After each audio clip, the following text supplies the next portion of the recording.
in 1999 we got one of the best card-driven games ever created. That was Path of Glory. 9 years later, in 2008, we got its sequel, Pursuit of Glory. What I will be presenting to you today, guys, is the unboxing and overview of the sequel to the Pursuit of Glory. A great game focusing on one area of the Great War. What we will do today, we'll present this beautiful component. I'm presenting the second edition from 2023. We will also talk about game mechanics a bit, and of course, where the historical, say, area of interest is covered by this game. So how does it differ, for example, from the from the Paths of Glory? First and foremost, we are getting very nice sturdy box, climatic, Lawrence of Arabia at the front, and we can see the sands of various deserts. At the back, we always have a map. You will see, we'll be presenting the map. It's from the Balkans, almost up to the India. Very important part is, of course, Ottoman Empire, the Caucasus, and then the Egypt. This is a game which has a good solitary suitability thanks to GMT card-driven games solitary system, so you can play it also solitary. We are getting really nice, heavy, sturdy box, which will keep all the game components neatly. What we are getting inside, let me open it, not so easy. First of all, it will be colorful rulebook, but one caveat, very important, it's not glossy. Sorry guys, I'm always checking this, whether it's a glossy rulebook or not. This is not a glossy rulebook, so you will be able to read it during the evening or night with an artificial light. The content of the rulebook is similar to what we got in Paths of Glory.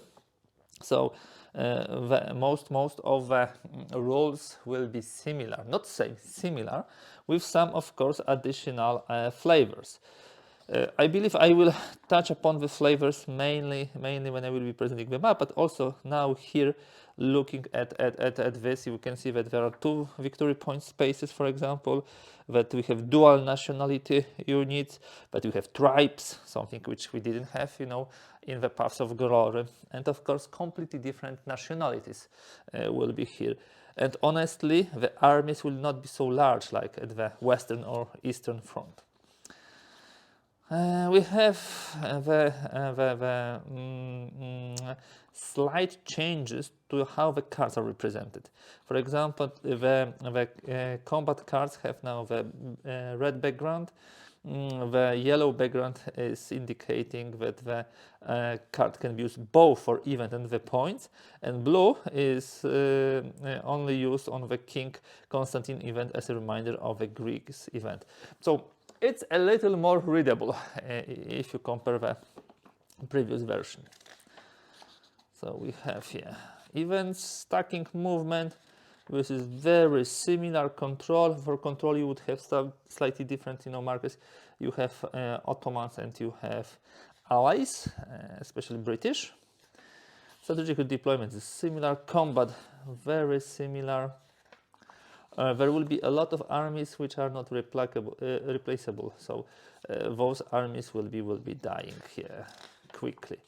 Then we'll have, of course, the example of battle, then amphibious invasions. There will be possibility, of course, Gallipoli would be one of the most important ones. We'll see in a moment. Supply attrition, standard thing in the system, forts and trenches. I believe I can say this is a system already, yeah? Jihad and the Russian Revolution. Those 2 things are specific to the Pursuit of Glory. Of course, we had Russian Revolution in the main game, but here it's slightly differently depicted. And the jihad can also be a huge impact factor. We have even Indians. There can be a mutiny, and there could be also Egyptian rebellion or Afghanistan alliance. There's a lot of interesting stuff here, guys, which you might not even be aware of what was going on during this time. There will be some neutral countries, Persian uprising, yeah. you can instigate this. The Balkan Front and British cooperation, this is separate topic. And there are also some special events like Armenia uprising. So what I like about this game is that it brings a lot of a local, flavor into the gameplay in comparison to what we had in the first game in the system. So this is all for the rulebook. I will not be looking more. The playbook it's always something which I usually start reading with. I'm trying to get, for example, some insights from the designer, what they wanted to achieve, what they wanted to do, and so on. We have, of course, here the scenarios.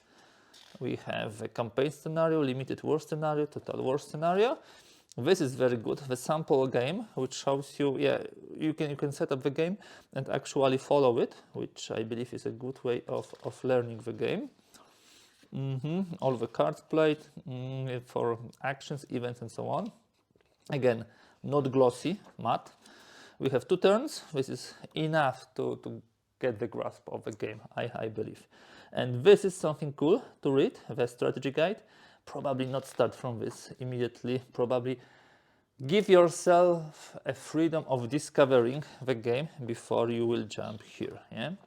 So some information about the events, which you usually get in the playbook. Yeah, a lot of events, and also the bibliography for the further reading, and the shortened sequence of play.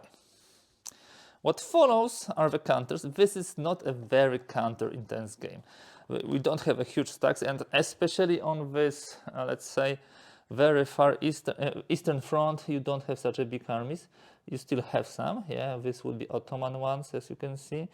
And this will be the Bulgarians. And there will be some Germans who are supporting here. You have other Turkish armies, British, Serbian, also some French, Indian, Romanians, and of course Russians. We have the beachhead markers. I will show you on the map where they are placed. These are the control markers, allies and the Russians. On the other side you would have Turkish, of course, and these are the weakened units. Some markers which are showing you events which happened, and marking like Russian VPs in total, replacement points for the main nations fighting, similar to what we had here in the Paths of Glory.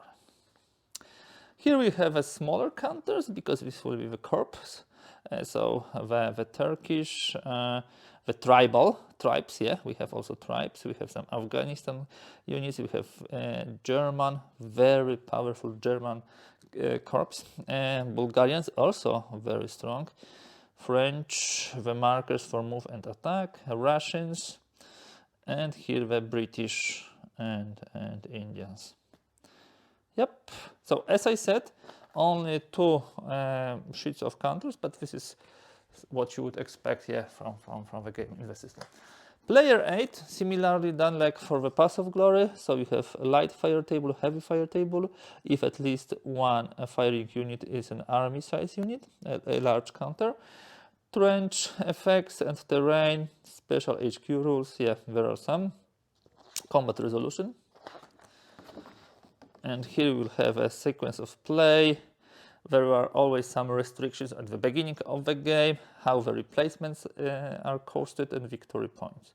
Jihad is interesting. Yeah, that's something cool, which will be changing with, increasing, decreasing.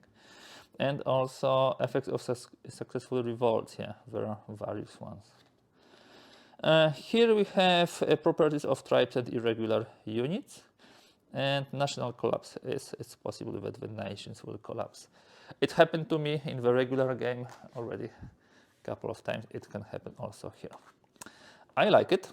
I like it because here we are getting something which you are get used to in many war games. So actually all the units from particular factions set up on the sheet of paper, and you can easily get them and put on the map wherever this is needed. It might be good to photocopy this. Yeah, this is set up for Total War. This is entry, and this is set up for campaign game and limited war. Really, really nicely done. And this will be the reinforcements. Also, you can put the counters here, and as the game progresses and as you play the events, you will be getting them out of here. An improvement, definitely an improvement from previous games. So not everything is same. The core of the system, yes, indeed, is the same, but not everything. You have a map here. I will show you it in a moment, but before it, I will show you the cards. Of course, 2 dice, white and red, for the gameplay. And let me bring something to open those cards. Yep. It will not be a surprise for you if I tell you that we have 3 periods, like mobilization, like limited war, and like a total war. It will not be a surprise to you if I tell you that you can play the card for event, for operations, for the strategic deployment, or for the replacement points. So those mechanics are similar to what we had in the base game. So mobilization, Russo-British assault, you can see the event, you can see also how the war points are increasing, you can see the operations points, you can see the strategic deployment and also replacement points.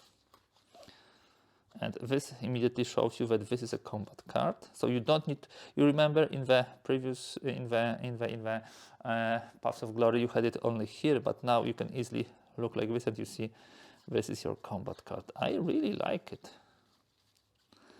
And this one can be played for both the points and the event. Oh, those are really, really, heavy hitting ones. Salonika invasion, yes, 5 VPs. And here's Total War. It's, for me, playing this game is also very interesting from the historical perspective. You know, we wargamers, historical gamers, play the games not only for the pure fun of the system, but also to learn and relive the history. So this is something fantastic. Jihad, yeah. So all those cards for the central powers, and each card is connected to some particular event, person, situation. I strongly encourage you to check it in the playbook. Yeah, Bulgaria entering the war, that was big. And now you have Total War.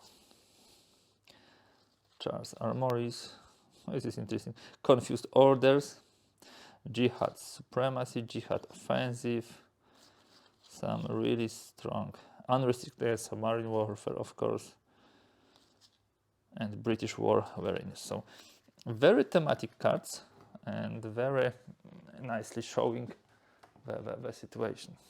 Now, last but not least, the map. Slightly differently produced than the map for the Paths of Glory. It's one-sided, yeah, it doesn't have 2 sides, it has only 1 side, so there is 1 version. And there are some interesting things. Of course, in general, the map starts here in Serbia, Romania, Bulgaria. Here we have the Ottoman Empire. Here we have the Russian Ottoman Empire front on the Caucasus. Here you will have Azerbaijan, yeah, and farther away you have the India. So it's even here shown. To the south, you will have the Holy Land, the Palestine, and the Egypt. So this is playable area. And then you have also the close-up on the Gallipoli inset map. So there could be an invasion at the Gallipoli. It's here, and it's possible to actually execute this landing here and try to get. And you can, as you can see, you can get from those 3 areas farther there. Would you be successful? Let's see. It will be very interesting. I would like to draw your attention to the fact that they put here the Allied Powers Reserve box and Corps Asset box, not to the side, because the rest of the map is used. Here we have the round chart and also the mandated offensive map key, very nicely, handy for the player to be using it. What else can I say? Yeah, the Persia is here. You can instigate uprising there and get them to your side, of course. We should have also the map. If the tribes are here, the map key is here. Yeah, restricted areas. I told you about 2VP areas. It's like Damascus. It's worth 2 victory point, or Cairo, also Cairo. Very important for the war effort. Really interesting game. It's not so static, I would say, like the Western Front in the Paths of Glory. It's much more is happening, and there is, attack and defense, and there are some maneuvering, some, trying to outflank the enemy. I believe this is a really good game, really interesting, very nice components, a lot to learn from the history in this one. That's all for today. As I told you, this was supposed, and hopefully it is, a short unboxing and overview for the Pursuit of Glory, a great and fantastic, follow-up to the Paths of Glory, a game published by GMT Games and designed by Brad Stock and Brian Stock. That's all for today. If you liked this video, do not hesitate, give a thumbs up. If you'd like to see more content like this, kindly please subscribe. That's all for today, and we will continue pretty soon with another game in the system. Stay tuned.